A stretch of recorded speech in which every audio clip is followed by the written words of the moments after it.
Hey guys, subscribe for daily content. And if you're shopping for gear, make sure you check out the description for the newest items at some of the very best online retailers.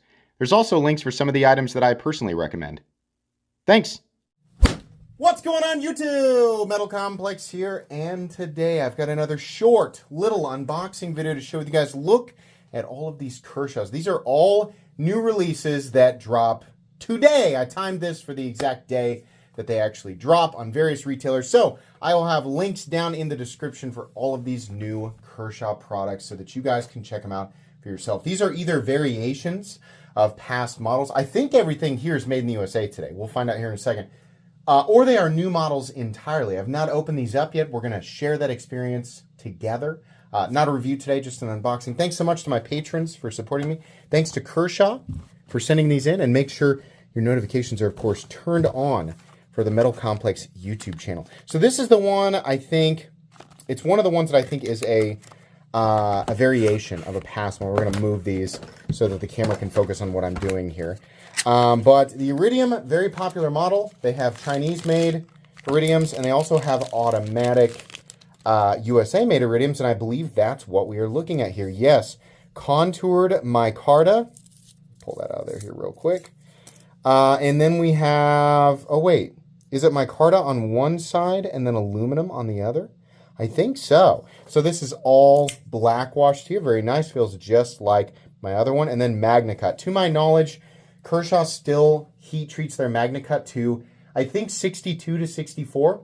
I believe. You guys can correct me, or Kershaw themselves can correct me if I'm wrong. I believe that is the case, making this a very, very good buy considering it's made in the United States. It's very hard to actually come up with, competition. Like if we're actually talking about U.S.-made, truly U.S.-made knives, not companies pretending to be USA-made when in fact all of their stuff is manufactured in China and then it's just shipped here to be assembled. Lots of companies out there doing that and tricking people. But when it comes to Kershaw, no, actually manufacturing the vast majority of the knife here inside the United States. Really hard to come up with really any major competition for Kershaw, which is why they are still so popular. So that's pretty cool. Next up, the other one I wanted to do that looks to be a variation of one we have seen. Then the other ones are completely new. So stay tuned here. This says Bel Air CP. So what does that mean? Clip point, probably. Yeah, but all black. Okay, so I see what they're doing here. So we have the USA-made Bel Air in Peel Ply Texture G10. Pretty grippy. Very, very grippy there. And then we have MagnaCut here as well. This is kind of, when people tell me or when people ask me, is the bug out worth buying from Benchmade? I always say, pick up the Bel Air instead. Or the Hogue Deca, right? Or even Buck's new Range Elite or Pro or whatever. There's actually a few different US-made alternatives that are so dramatically better priced. But the Bel Air, despite being slightly shorter, is an infinitely better purchase, and I have to imagine the vast majority of you will agree with me. I own a bug out, and it's a great knife. The problem is that it's just way too expensive. Okay, now we have something that's new, to my knowledge. The Bel Air XL, which kind of answers the statement that I just made. It's a little bit smaller than the bug out. Well, how about a larger one? How much larger? Oh boy, is it going to be about the perfect size? Oh boy, this is going to see some pocket time. Absolutely. Oh, they got it. They got that size, guys. Here, let's do it real quick. Let's do the comparison. First of all, the G10 and Peel Ply Textured, the Peel Ply Textured G10 and then the Stonewashed MagnaCut in this exact blade configuration is probably what I would have purchased for myself. So here it is up against the Benchmade bug out. And what's nice is that it's actually slightly larger. And then let's put it up against the Hogue Deca, which is a very reasonable, option for purchase. You can see there that we're about the same size.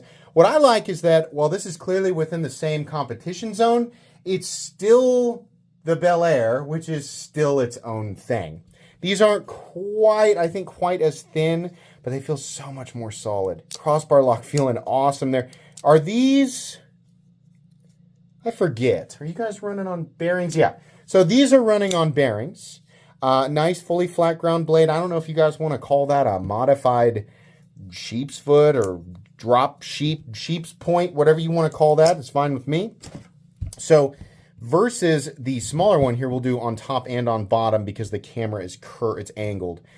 So whatever's on bottom is going to appear a little bit larger than what it actually is. But the overall length of the standard size Bel Air is 7 inches with a 3-inch blade and 2.85 inches of cutting edge. The Bel Air XL is 7.75 inches with a blade length of 3.5 and very nearly 3.25 inches of cutting edge. Let's take a look at that plunge grind there. There you go. This is almost certainly going to be a wildly popular model, especially if they keep it a ways under 200, which I think they'll probably be able to do. I would be really happy with the Bel Air releasing, what did that release at, 150? If this guy's right around 175, I think that's going to make a lot of people happy. A lot. Because that's like, that's essentially where a lot of us feel that many of Benchmade's products, many of Spyderco products that are made in the USA should be priced relatively, right? Kershaw is one of the few companies actually keeping their pricing relatively in check and offering these products for the prices that they should be closer to, right? So very cool. That's awesome. I'm a big fan of that. Now, what else do we have? We actually have 2 new launch knives. The Launch 22. I don't think we're at the 21, right? Or were we at the 22 already? I don't know. We're going to find out. Is it different? I think this is. Another full-size launch. Okay. Oh, yeah. Yeah, I'm a big fan of that blade shape. Yeah, that's cool. Micarta inlay on the OD green aluminum here. We have the deep swedge spear point blade.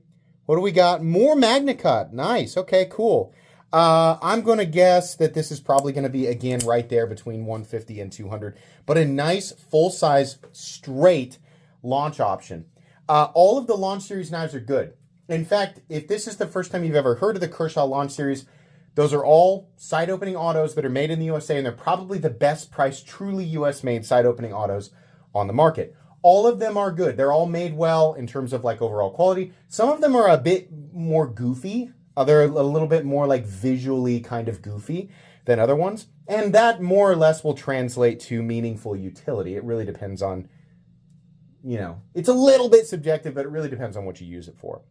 This is a nice straight design, and I think that these aesthetically are a little less risky and they appeal to a wider range of people. So I bet that that'll go over pretty well. Now this other one here, the Launch 23, this box feels slightly lighter. Okay. It is absolutely different. It's not a variation. Okay, so we have black aluminum, and we have the, looks like a 2-tone blade. All right, so kind of a shorter clip point here.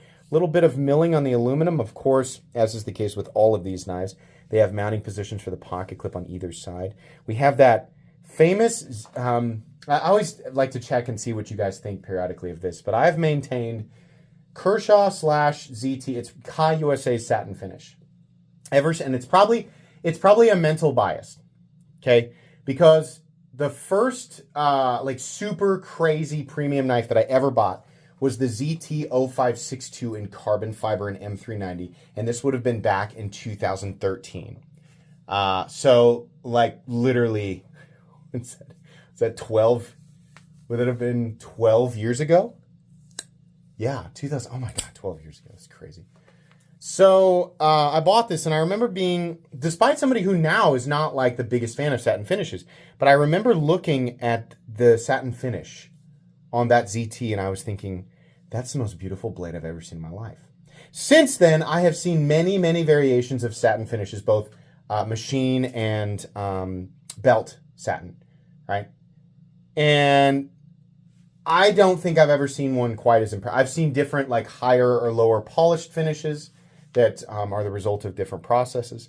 But as far as this finish goes, I think that is still to this day the most beautiful. I'm going to guess this is a machine machine satin finish.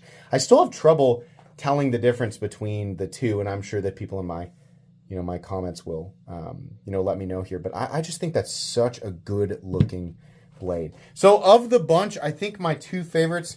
I'll always like. There was nothing bad here today. This is all great. And by the way, this guy is in CPM 154, so that one is a little different. Maybe we'll get a slightly lower price tag on that guy. I'm always going to be a fan of the Bel Air. I think the Iridium launch is great. People like it. This one's okay. The two favorites here are definitely the Bel Air XL. That's going to go over very well with a lot of people. And the Launch 22. This might be one of my favorites aesthetically that they've ever done. The top being the 16 and the 21, since they're essentially the same knife. One is drop point and one is Tanto, if I remember correctly. So very cool stuff from Kershaw. You will get reviews. I've already reviewed this knife. I've had so many Bel Airs now. You'll get reviews on this knife, and this knife, since I don't have full-length videos on those. But very cool stuff from Kershaw. Thank you so much for sending this in. Links for these knives in the description, probably between Blade HQ and DLT Trading. I imagine they'll get them right about the same time. So please make sure to follow me on Instagram at metal_complex. If you enjoyed this video, leave a like. If you'd like to check out my other content, I do, of course, have lots of videos of knives that are either expensive or inexpensive that I do or don't like, so check those out. And if you enjoy all my content, go ahead and click on that Metal Complex logo right there and subscribe, because there's definitely more coming. Thanks again for watching, everybody, and have a great day.